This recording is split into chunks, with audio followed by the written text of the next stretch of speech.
All right, you guys, it looks like it's time to check the answers for our warm-up for lesson 38.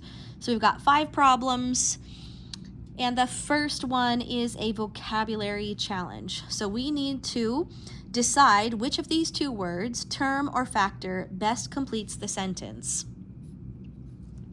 When 2 or more quantities are multiplied, each is a factor of the product. Okay, so when we've got 2 or more quantities multiplied by one another, each one is called a factor. Factors multiplied by one another give us a product. Numbers 2 and 3 are actually really deceptively important to our lesson today.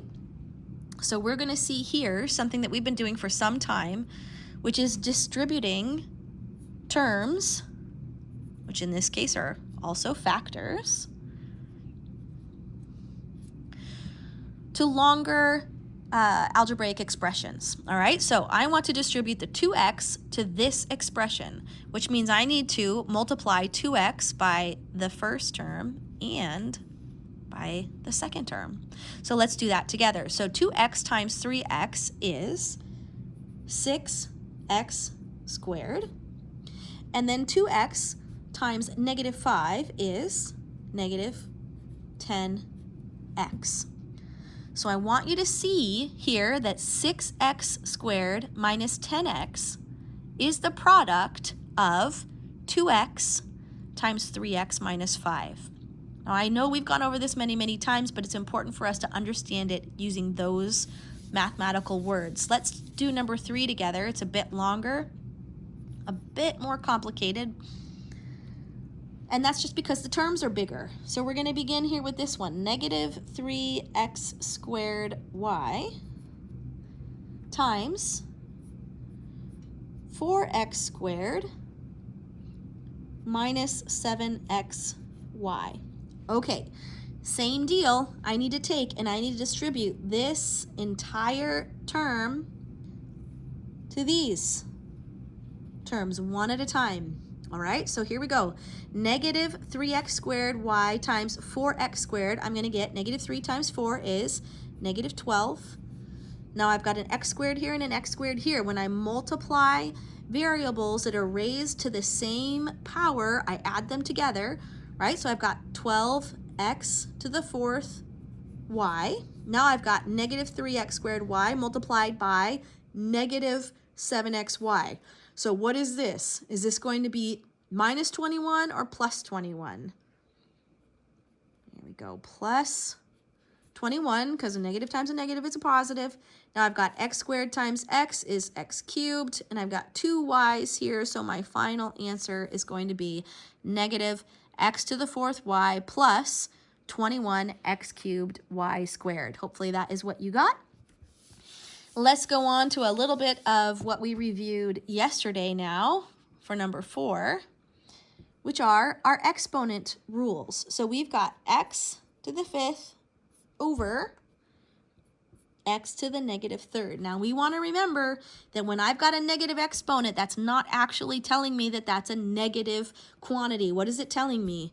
It's telling me to flip that term up to the other position. So since the negative exponent is in the denominator position, I'm going to flip it up to the numerator position, and I'm going to get, let me see if I can move this over just a little bit, x to the 5th times x cubed. I remember that when I'm multiplying exponents, what do I do when I multiply exponents? I add them together. So this is the same as x to the 5 plus 3, which is x to the 8th power. Hopefully that's what you got. And let's finish up our warm-up now with number 5. A couple more things for us to remember here with number 5. As we simplify 1 over negative 4 cubed. These parentheses matter. They matter. So if I'm going to write this entire thing out, it would look like this. 1 over negative, and I've got 3 negative 4s. Okay, I'm going to extend that out like that.